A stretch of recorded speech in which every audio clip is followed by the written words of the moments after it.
Spats are emblematic of the golden age of style, but why are they so rarely seen nowadays? We've identified 6 reasons behind the spats' decline. Number 1. Increased sanitation in cities. Spats, or to give them their full title, spatterdashes, initially started out as more of a practical accessory than something worn purely for aesthetic reasons. With an estimated origin of around the 1600s, spats started out as longer shoe and leg coverings, similar to military or riding gaiters. Back then, sewage and waste disposal weren't quite up to scratch with our modern day standards, and it wasn't uncommon for streets in more urban areas to be covered in horse manure, trash, and other unpleasantries that come from subpar sanitation.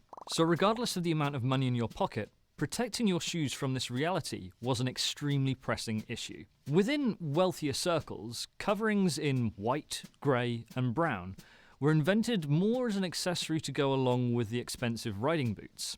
So having clean white spats became a status symbol unto itself, as it showed you could afford to have them cleaned regularly. It wasn't long before special versions of spats were introduced into military outfits and for ceremonial purposes. This rise in usage led to an alleged sighting of King George V wearing spats, and their popularity as a fashion accessory boomed into the Edwardian era. It's at this point where it's worth mentioning conflicting reports of spats being a cheaper alternative to the Balmoral boots and button boots favoured by the king. So even though we know the concept started in the realms of practicality, the definitive origin of spats as a fashion accessory is about as clear as the mud you're saving your shoes and boots from. Even in the Edwardian era, there was still a practical element to wearing spats in polluted and increasingly industrialised areas, though it wasn't to the same extent as in earlier eras. But as sanitation improved and the preferred method of transportation switched to automobiles, spats started to lose their practicality, meaning that their last heyday in the 1930s and 40s, men typically wore them to provide a two-tone look as opposed to serving as an actual form of protection. Of course, spectator shoes were also being employed at this time, where a two-tone look was actually built into the shoe, reducing the need for an additional layer on top of your shoes. To this day, some people confuse two-tone footwear with spats, calling pretty much any shoe with 2 colours a pair of spats. Well, let me show you the difference with the spats I'm wearing in today's outfit. These are a vintage pair of wool spats that feature a beautiful mottled colour on the buttons. They're fastened underneath the shoes with a leather strap and secured with a buckle in a silver tone. The shoes themselves are a pair of vintage churches in black lizard skin. They're a plain-toe derby, making them an excellent choice to pair with spats, as there's little to no conflicting details interrupting the lines of each other. I'm matching the silver tones with a pair of our Predator and Prey cufflinks. This model is the Lion and Gazelle. They're fastening the cuffs of my Sea Island quality shirt from Turnbull & Asser. The trousers I'm wearing are an extremely weighty cavalry twill, which I've chosen as an alternative to a grey flannel for a slightly modern twist on a stroller suit ensemble. The jacket is also vintage, most likely from the 1930s due to details such as the ventless back and style of the 4x1 buttoning stance. Other accessories include a cream silk pocket square from Drake's and a silver tone tie to lean into the stroller suit aesthetic and harmonise with the other silver elements of the ensemble, including my vintage Lincoln watch with a silver case and a grey strap.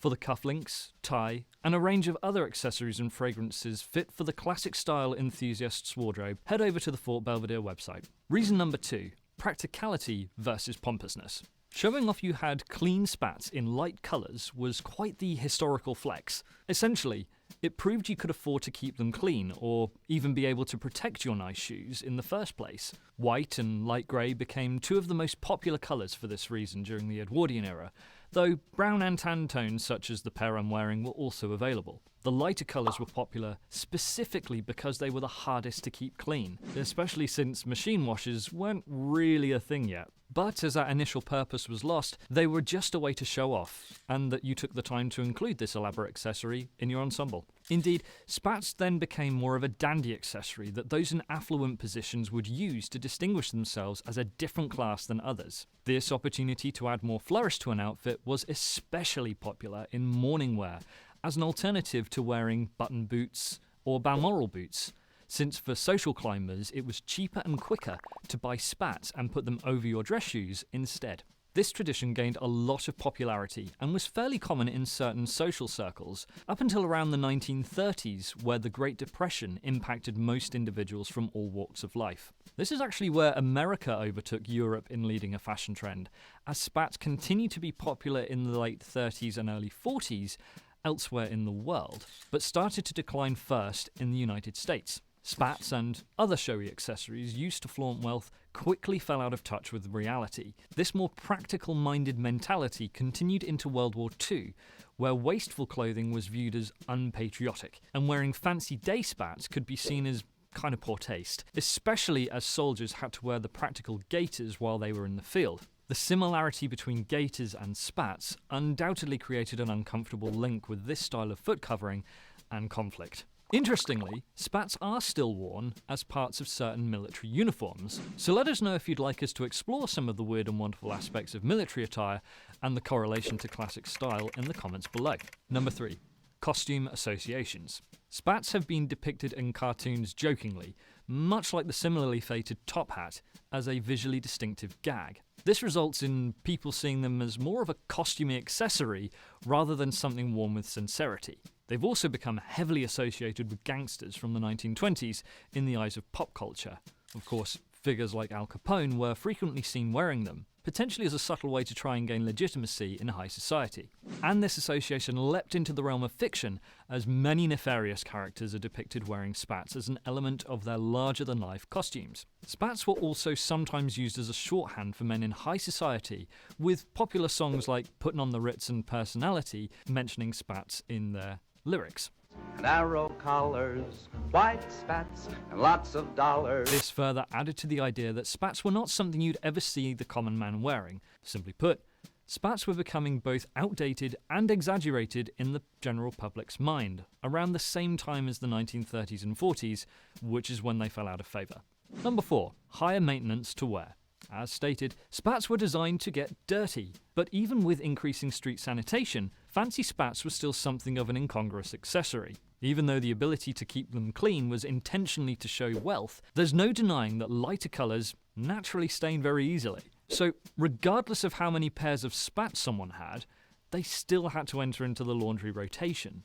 But, unlike a shirt that was mostly hidden from view, spats were intentionally on display, therefore requiring a higher degree of care. Plus, with the leather straps, internal piping, metal buckles and expensive buttons, you can't simply add a pair of spats to a pile of shirts and underwear ready for a wash.